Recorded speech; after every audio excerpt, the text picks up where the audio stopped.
Bon. Ouf.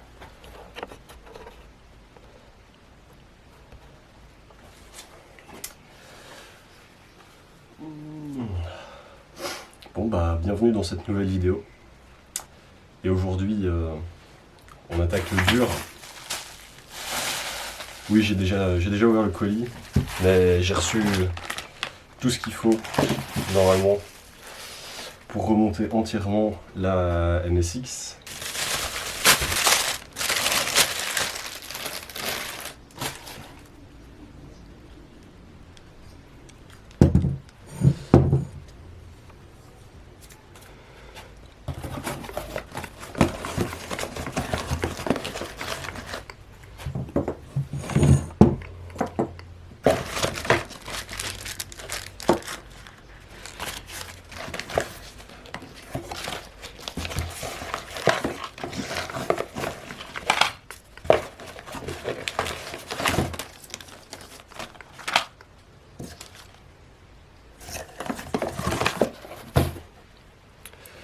Donc, première chose, j'ai reçu de quoi rouler les soupapes, j'ai reçu de quoi enlever les soupapes, enfin changer mes joints de queue de soupape.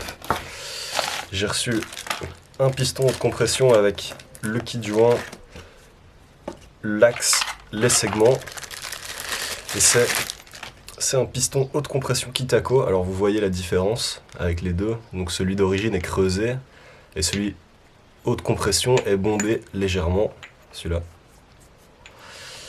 Donc bah voilà quoi.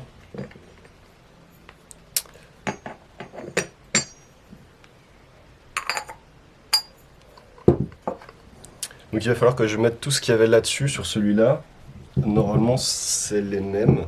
C'est juste pas la même couleur parce que celui-là est prévu pour un Monkey 125. Et ça c'est un cylindre d'origine de MSX. Les MSX, les moteurs sont pas en noir alors que les Monkey ils sont pas en gris. Ça fera un truc gris, bon c'est pas très grave. Et j'ai reçu également des nouvelles bougies. Pâte d'assemblage. La pâte d'assemblage c'est une pâte spécifique pour le montage des pièces pour éviter qu'elle s'use au premier démarrage. Et alors j'ai reçu aussi ça. Alors j'ai reçu un colis du coup de chez Motorkit et un colis de chez Dream Parts. Et ça vient du colis de chez Dream Parts. Donc celui-là c'est une version renforcée pour remplacer l'ancien que j'ai bien fait d'acheter parce que quand on regarde bien,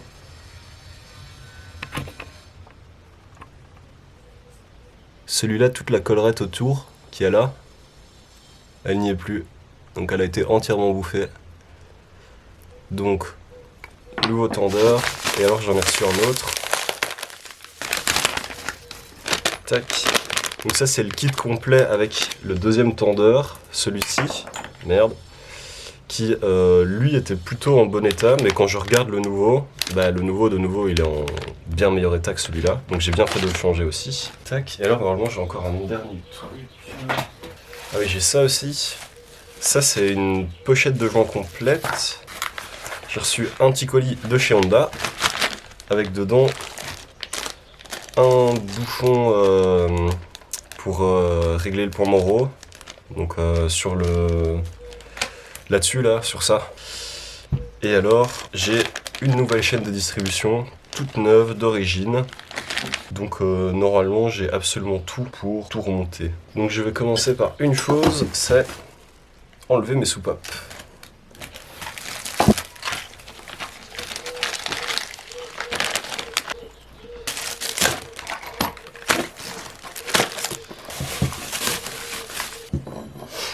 Donc j'ai jamais enlevé de soupape de ma vie, c'est la première fois que je fais ça, donc on va essayer de faire ça correctement. Donc ça c'est un outil que j'ai acheté sur Amazon, sauf que la plupart des outils qu'ils vendaient sur Amazon pour enlever les soupapes, il y en a beaucoup qui disaient que ça cassait très très vite. Celui-là, il a l'air beaucoup plus résistant que les autres. Maintenant on verra bien.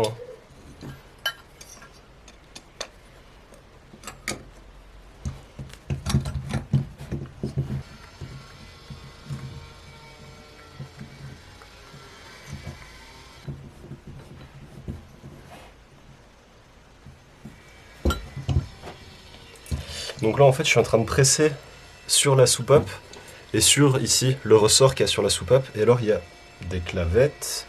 Il y en a déjà une qui s'est barrée, qui est juste là derrière. Et alors la deuxième.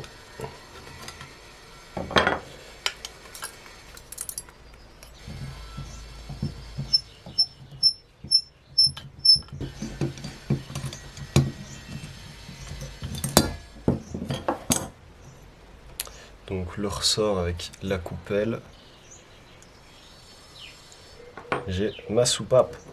Et alors les joints de queue de soupape, ils sont là dans le fond. Le joint de queue de soupape, il est là, juste là dans le fond. Et c'est ça que je dois enlever.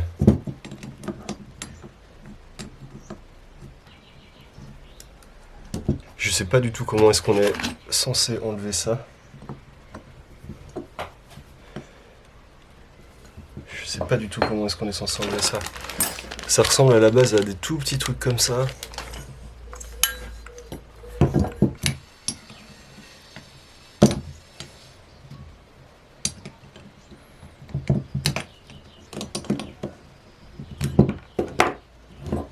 J'ai pas de pâte à rôder les soupapes, du coup je vais tester une technique à la mano qui consiste à utiliser le meilleur produit de tous les temps.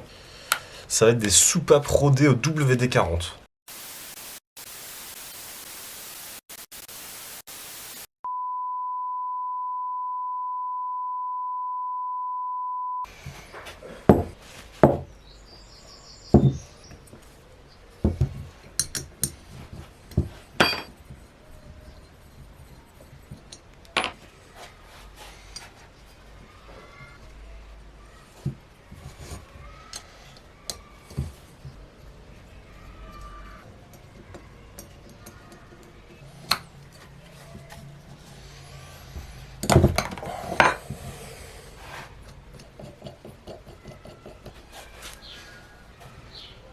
Bon bah là je vais juste mettre donc les nouveaux tendeurs et tout que j'ai là.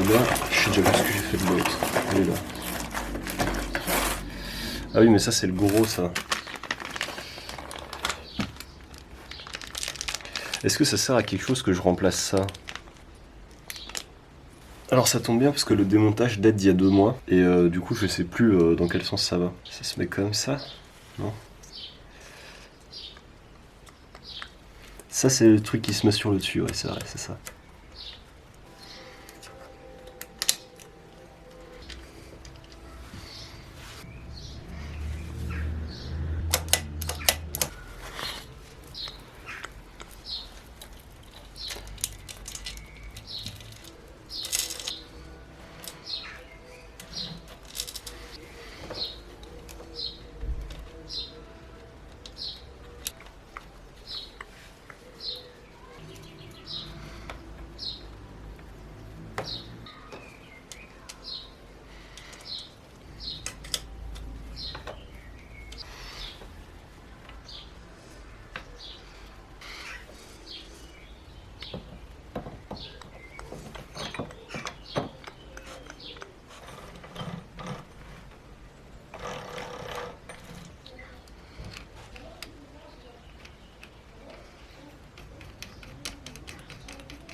Bon, maintenant que ça c'est prêt, on va regarder pour mettre ça. Et on va d'abord mettre ça dans le cylindre avec le truc qui dépasse pour pouvoir le mettre là. Donc là on a le nouveau cylindre, le nouveau piston, et on va commencer par les segments.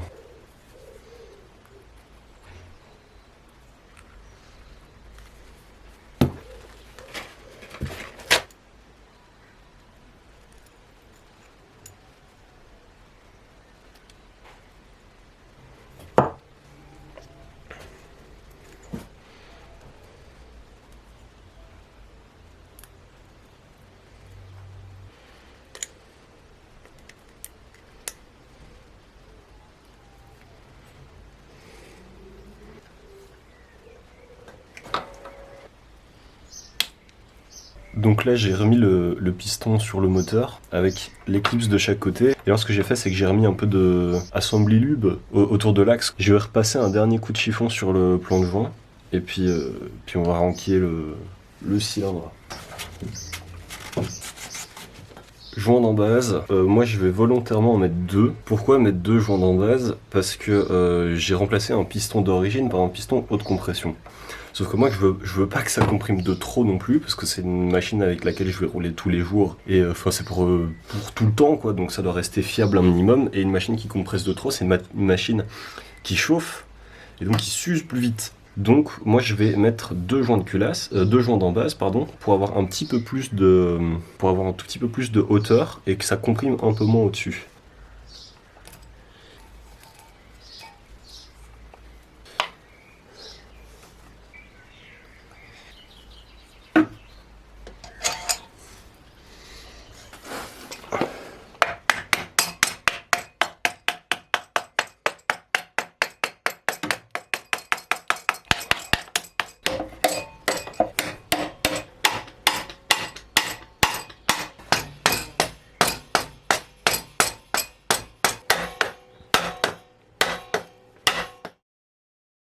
Bon, faut que je te fasse un petit récap. Donc je vais t'expliquer un peu ce que j'ai fait dans la première partie de cette vidéo que j'ai tournée il y a 2 jours. J'ai mis les nouveaux segments sur le piston, j'ai mis le nouveau piston dans la bielle, j'ai mis le nouveau cylindre où j'ai forcé comme un taré pour le faire rentrer. J'ai remis également la poulie du démarreur, j'ai mis aussi le rotor, j'ai mis la nouvelle chaîne de distrib, tous les nouveaux tendeurs.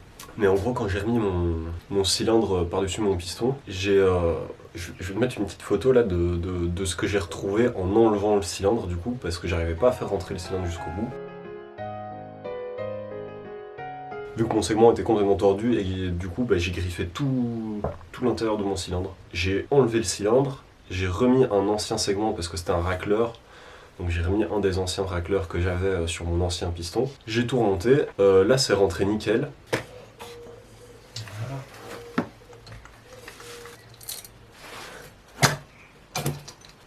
Et du coup, j'ai remis la culasse, que j'ai remontée entièrement, j'ai rodé les soupapes, sauf que je les ai rodées avec ça. Sauf qu'entre temps, j'ai reçu ça. Ça, c'est de la pâte à roder pour les soupapes. Donc, je vais re-roder les soupapes parce que j'ai ressorti la culasse. Donc, je vais faire ça. J'ai en même temps vérifié que la griffe que j'ai faite dans mon cylindre n'allait pas jusqu'au point mort bas de mon piston, pardon. Ce qui est le cas, on voit la griffe sur à peu près 1 cm. Donc je vais commencer par roder mes soupapes, et après on verra bien.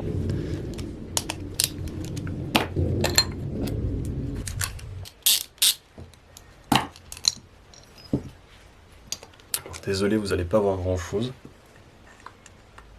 Mais en gros, j'enlève mes culbuteurs.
putain, il y a une dent.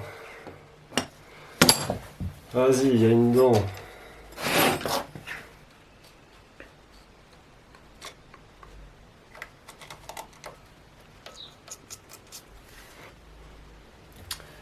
C'est bon. Vous voyez, là le repère T il est aligné. Et il faut que ici au bout, ce soit aligné aussi. Donc là je vais serrer ça au couple. Je vais serrer ça au couple. Et après je vérifie les jeux aux soupapes. Je rebranche tout. Batterie, démarreur.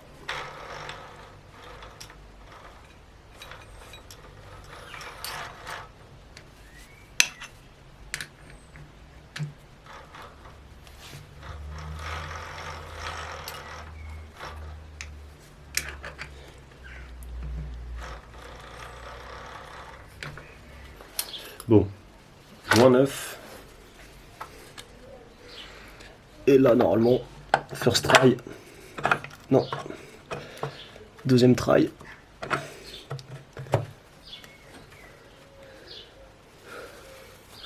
C'est crasseux là-dedans. Et maintenant, je peux reprendre mon magnifique petit truc. Donc du coup, si mes souvenirs sont bons, de toute façon, je tourne toujours à droite et il me semble que je commence au plus haut. Donc, wow.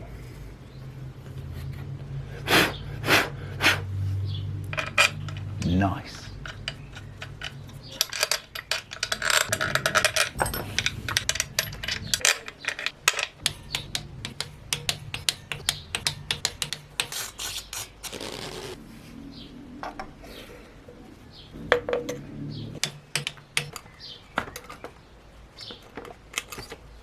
Du coup, je vais remettre de l'huile, tout rebrancher. Remettre de l'huile, tout rebrancher. Et c'est à peu près tout, hein, on va y aller comme ça. Batterie et puis on start. Hein. Ah oui, et ça aussi, il faut que je mette. J'ai oublié de mettre ça. Vas-y, je vais mettre ça. Par contre, je suis incapable de dire où est la deuxième vis. Parce que là, j'en ai une, et il y en a une de l'autre côté. Sauf que celle qui va de l'autre côté, je sais pas.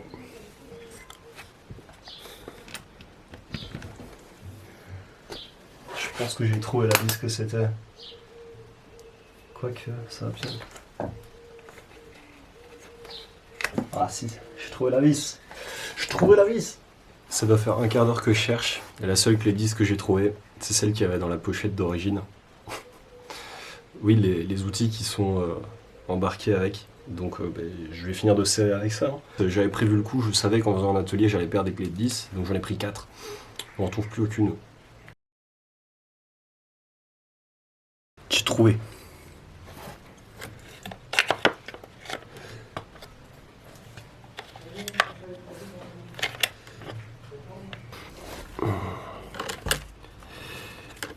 J'ai réellement mis un quart d'heure à la serrer cette vis. J'en peux plus. Je devais y aller 8e par 8e. Comme ça. Je suis vraiment intelligent parfois. Genre j'étais en train de me dire, vas-y c'est chiant ça, j'ai pas la vis. Je l'ai remise dessus. Je l'ai remise dessus. Donc je peux pas me tromper, c'est la même vis que l'autre. Exactement la même. Hop. Ça. Enfin, juste là entre les deux. Ça. Je remonte. Et puis paf. Paf. On va me le refaire repasser là derrière. Repasser là derrière. Hop. Hop. Hop. Et hop.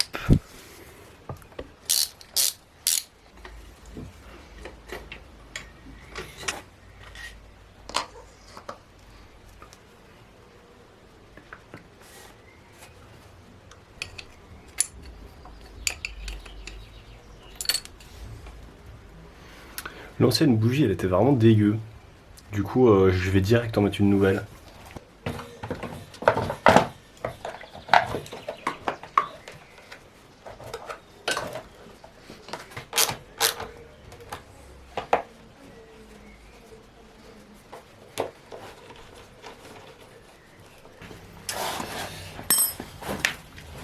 Bon du coup, bougie neuve, j'ai été choper un peu de graisse cuivrée que je vais mettre sur le filet. Alors, pourquoi de la graisse cuivrée? Parce que la graisse cuivrée, ça résiste aux hautes températures.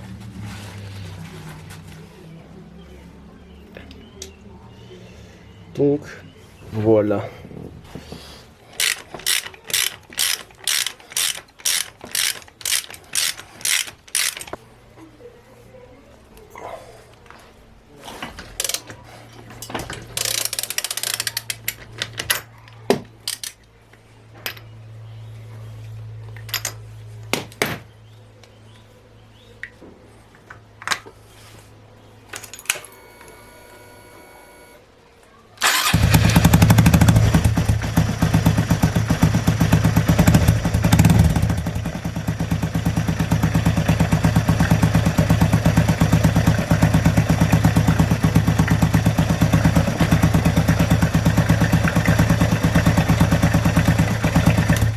Quart de tour.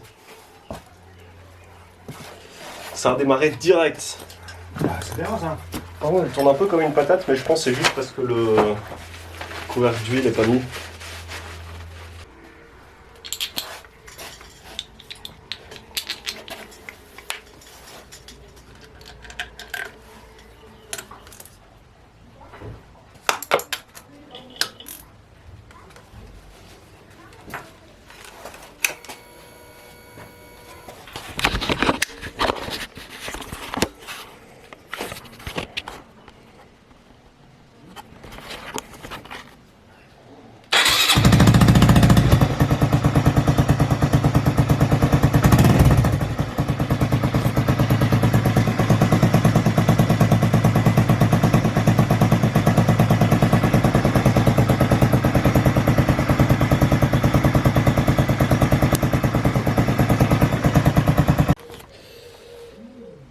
Alors vous avez vu dans la séquence précédente, la moto a démarré, enfin.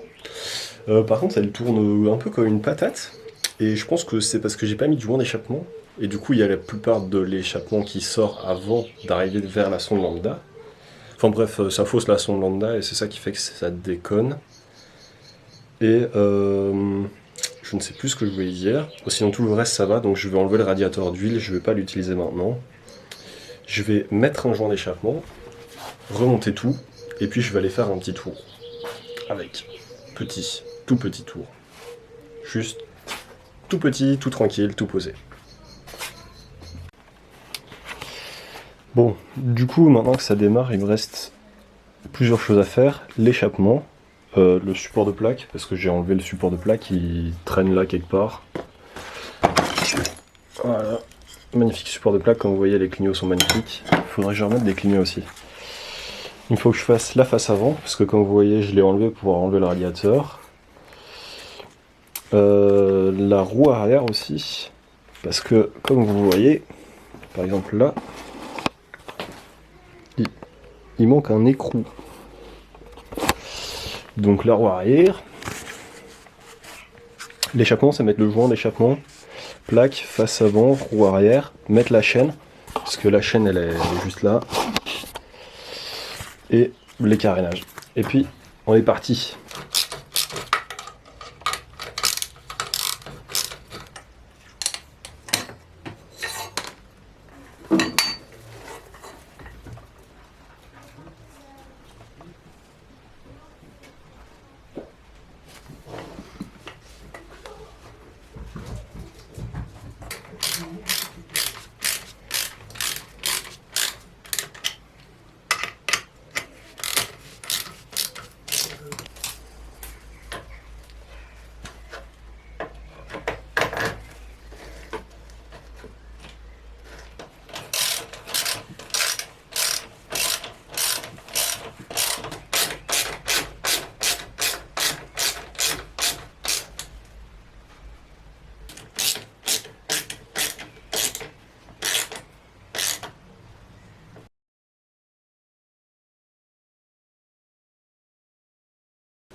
Bon bah effectivement, il y a quelques jours qui se sont passés depuis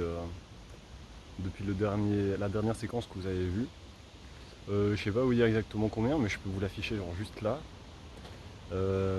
Alors il y a plein de raisons de pourquoi, du comment, c'est pas arrivé si tôt. Mais c'est pas la vidéo. Franchement, moi je suis là pour vous faire une petite conclusion à cette vidéo. Et également, je vais en profiter d'avoir tourné la première partie il y a tellement longtemps pour vous faire un petit retour sur le kit que j'ai installé dans cette moto. Donc c'est un kit 125 haute compression Kitako que je roule depuis à peu près 10 000 km maintenant. J'avais fait un rodage à l'époque, j'avais fait un rodage de... j'avais fait quoi? J'avais fait 100 km à moins de 50 km/h en quatrième vitesse, donc c'était pas au-dessus de 5000 tours il me semble. Puis j'ai fait un rodage de 900 km de pas plus de 7000 tours.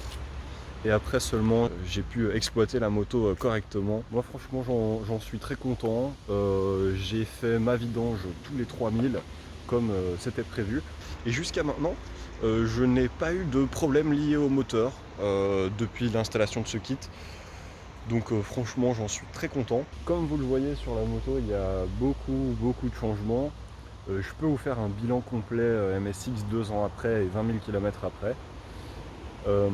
Et vous expliquer en long, en large et en travers tout ce que j'ai fait sur la MSX et comment est-ce que ça se fait qu'elle se retrouve comme ça alors que je l'ai acheté entièrement d'origine. Il y avait juste une ligne d'échappement à RAW dessus. Donc là vous voyez c'est même plus la même ligne ni rien. Enfin bref, j'espère que cette vidéo de remontage vous a plu. Désolé qu'elle soit si longue à venir, mais voilà, pour diverses raisons ça ne pouvait pas sortir plus tôt. Et à bientôt pour d'autres projets sur la MSX, la CBR, je ne vous dirai pas quelle autre.